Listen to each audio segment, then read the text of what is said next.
तो हेलो दोस्तों, नमस्कार। स्वागत है आप सभी का एक बार फिर से आपके अपने यूट्यूब चैनल जी के G S by Raj sir classes में। आइए दोस्तों, आज हम जानेंगे 8 नवंबर 2023 का करंट अफेयर। चलिए वीडियो में आगे बढ़ते हैं, बातचीत करते हैं।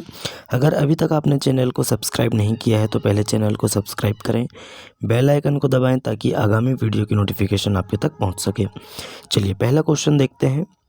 अंतर्राष्ट्रीय सौर गठबंधन का नया सदस्य कौन सा देश बना है? तो राइट आंसर बताएंगे चिली। चिली देश दोस्तों अंतर्राष्ट्रीय सौर गठबंधन का नया सदस्य बन गया है। बाल विज्ञान महोत्सव का उद्घाटन किसने किया? तो राइट आंसर बताएंगे डॉक्टर जितेंद्र सिंह जी ने किया है। बाल विज्ञान महोत्सव का उद्घाटन डॉक्टर जितेंद्र सिंह जी ने किया है। पहली ऑस्ट्रेलिया भारत शिक्षा और कौशल परिषद की बैठक का आयोजन कहाँ किया गया? तो गांधीनगर गुजरात में किया गया, ये भी याद रखना है। एपीडा ने भारतीय कृषि उत्पादों के निर्यात को बढ़ावा देने के लिए किसके साथ समझौता किया है? तो लुलु हाइपर मार्केट। क्या है दोस्तों? लुलु हाइपर मार्केट, इसके साथ इनने समझौता किया है।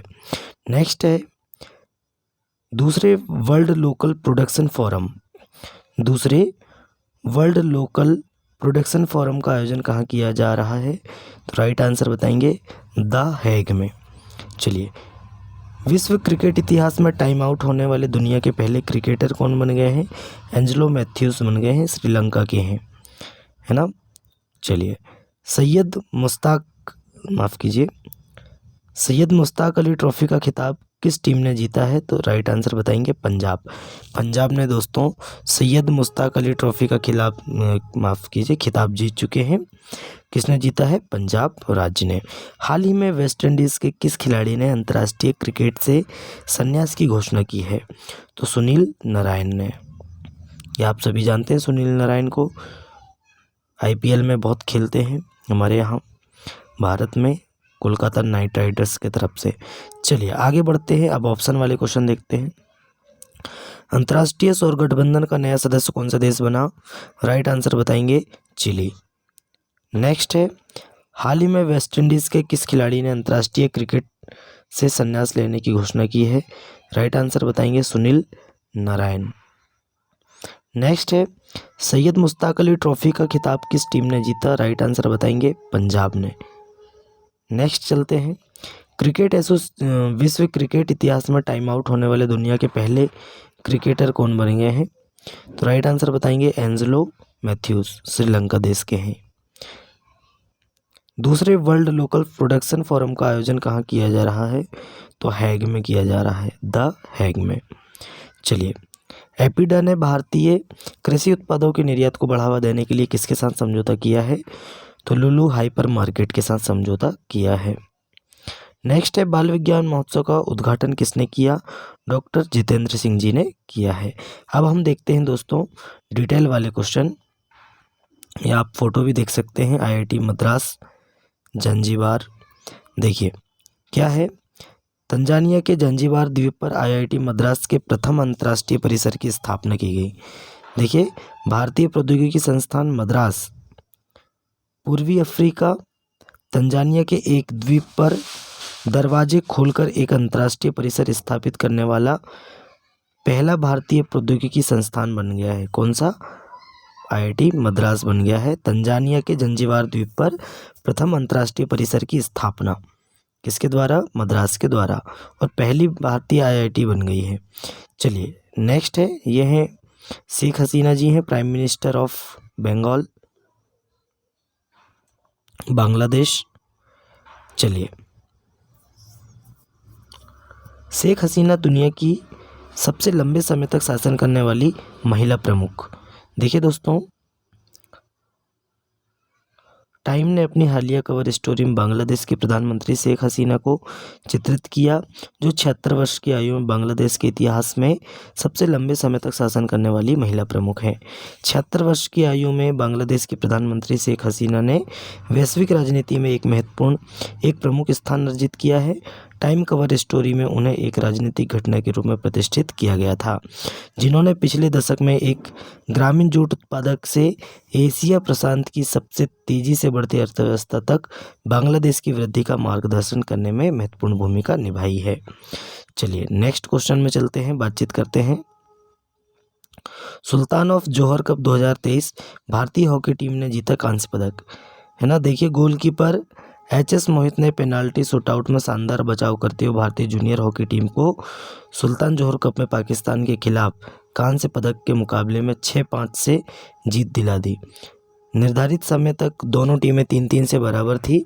भारत की ओर से अरुण साहनी 11वां मिनट और पुवान्ना 42वां मिनट और कप्तान उत्तम सिंह 52वां मिनट ने गोल किए थे।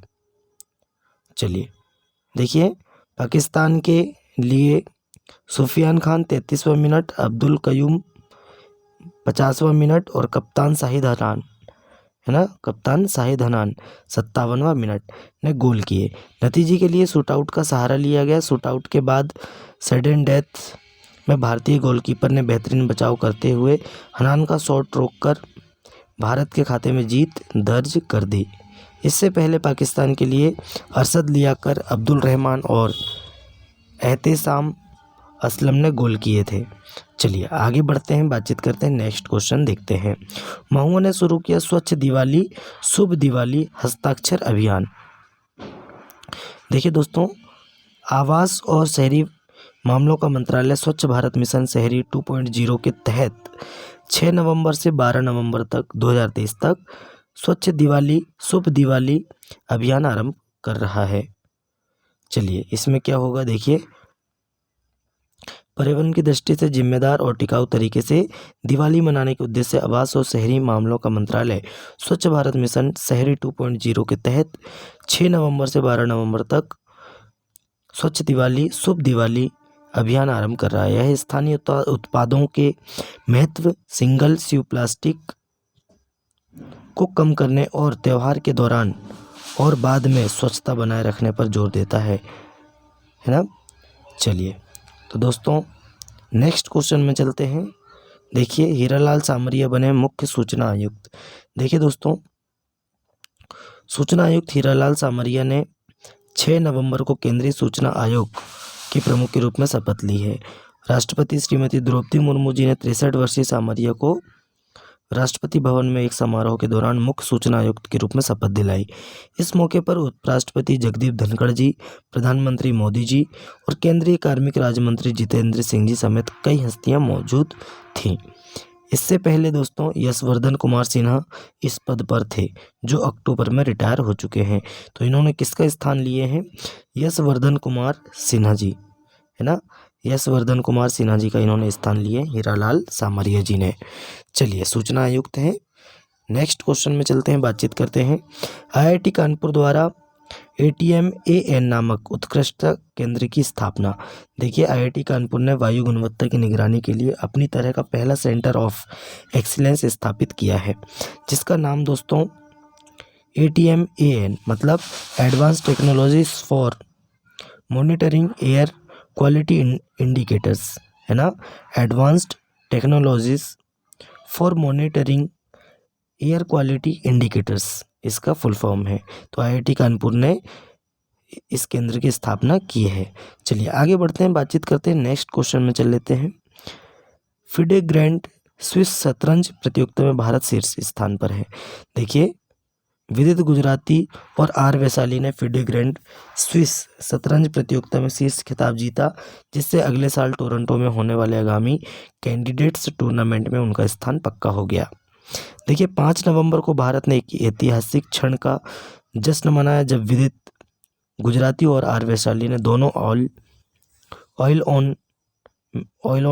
ऑयल ऑफ मैन में आयोजित ग्रैंड स्विस टूर्नामेंट में विजयी हुए और अगले वर्ष की शुरुआत में टोरंटो में होने वाले कैंडिडेट्स टूर्नामेंट में प्रतिष्ठित स्थान हासिल किया। चलिए आगे बढ़ते हैं, बातचीत करते हैं। नेक्स्ट क्वेश्चन देखते हैं। देखिए दोस्तों, प्रसिद्ध संगीतकार लीला ओमचेरी का 94 वर्ष की आयु में निधन हो गया है। देखिए दोस्तों इनके बारे में देखते हैं। भारतीय शास्त्रीय और लोक संगीत जगत एक प्रतिष्ठित शास्त्रीय संगीतकार, निपुण संगीतज्ञ लीला ओमचेरी, क्या नाम है इनका? लीला ओमचेरी जी का निधन हो गया है। 94 वर्ष की आयु में निधन हुआ है। दोस्तों इस लेख का उद्देश्य उल्लेखनीय यात्रा पर प्रकाश डालते हुए उनके जीवन और योगदान का जश्न मनाना है ना। विभिन्न पहलुओं को शामिल करने वाले व्यापक शोध कार्य के लिए समर्पित था इनका लोक संगीत के पहलुओं में, और इनका अभी हाल ही में निधन हो गया जो कि 94 वर्ष की आयु थी। चलिए, क्या नाम है इनका, तो नाम बताएंगे लीला ओमचेरी जी। चलिए आगे बढ़ते हैं, बातचीत करते हैं, नेक्स्ट क्वेश्चन देखते हैं। मैक्स वर्स्टैपेन ने ब्राजीलियन ग्रां प्री 2023 जीता। देखिए, ब्राजीलियाई ग्रां प्री 3 बार के चैंपियन मैक्स वर्स्टैपेन ने शुरू से अंत तक बढ़त बनाकर और अच्छी खासी जीत हासिल करके अपनी ड्राइविंग कौशल का प्रदर्शन किया। साओ पाउलो के इंटरलागोस सर्किट में आयोजित दौड़ ने दुनिया भर के फार्मूला 1 प्रशंसकों के लिए एक शानदार दृश्य प्रदान किया। चलिए, तो ब्राजीलियन ग्रां प्री किसने जीता है, तो बताएंगे मैक्स वर्स्टैपेन ने। नेक्स्ट क्वेश्चन में चलते हैं। उच्च आय और धन असमानता वाले शीर्ष देशों में भारत, यूएनडीपी की रिपोर्ट है। देखिए दोस्तों, संयुक्त राष्ट्र विकास कार्यक्रम में यूएनडीपी का फुल फॉर्म क्या बताएंगे, यूनाइटेड नेशन डेवलपमेंट प्रोग्राम, है ना। चलिए देखिए दोस्तों, संयुक्त राष्ट्र विकास कार्यक्रम ने हाल ही में 2024 एशिया प्रशांत मानव विकास रिपोर्ट जारी की, जिसमें भारत की आर्थिक वृद्धि और गरीबी दर में अत्यधिक कमी को देखी गई है ना। और दोस्तों, संयुक्त राष्ट्र विकास कार्यक्रम ने हाल ही में 2024 Asia Prashant Manav Vikas report making our future new directions for human development in Asia and the Pacific शीर्षक से जारी की है, जो भारत की विकास यात्रा की मिश्रित तस्वीर पेश करता है। रिपोर्ट 2015-16 और 2019-21 के बीच बहुआयामी गरीबी में पर्याप्त कमी को स्वीकार करती है, लेकिन बढ़ती मानवीय असुरक्षा और असमानताओं को दूर करने के लिए नई दिशाओं की तत्काल आवश्यकता पर प्रकाश डालती है। नेक्स्ट क्वेश्चन में चलते हैं। भारत बोटनिक्स, है ना। देखिए दोस्तों, भारत बोटनिक्स ने गुजरात में वुड प्रेस्ड कोल्ड ऑयल प्रसंस्करण सुविधा खोलने की घोषणा की है। हाल ही में भारत बोटनिक्स ने गोंडल राजकोट गुजरात में, कहाँ पे, गोंडल राजकोट गुजरात में अपनी अत्याधुनिक वुड प्रेस कोल्ड ऑयल प्रसंस्करण सुविधा खोलने की घोषणा की है। यह 16,000 वर्ग फुट की स्वचालित सुविधा अपनी तरह की अनूठी सुविधा है। तो दोस्तों, कहाँ पे खोला जाएगा, भारत बोटनिक्स ने गुजरात में वुड प्रेस्ड कोल्ड ऑयल प्रसंस्करण सुविधा खोलने की घोषणा की है। चलिए नेक्स्ट क्वेश्चन में चलते हैं, बातचीत करते हैं। इंडिया फर्स्ट लाइफ इंश्योरेंस, है ना। इंडिया फर्स्ट लाइफ इंश्योरेंस को मिला गिफ्ट सिटी IFC पंजीकरण। देखिए दोस्तों, इंडिया फर्स्ट लाइफ इंश्योरेंस ने Gujarat international finance tech city international financial services centre में जीवन बीमा कारोबार शुरू करने के लिए पंजीकरण हासिल कर लिया है। कंपनी की तरफ से जारी एक बयान के अनुसार दोस्तों, पंजीकरण से इंडिया फर्स्ट लाइफ को वैश्विक स्तर पर अपनी पहुंच बढ़ाने में मदद मिलेगी। आवश्यक औपचारिकताएं पूरी होने के बाद संगठन इस दिशा में आगे बढ़ेगा।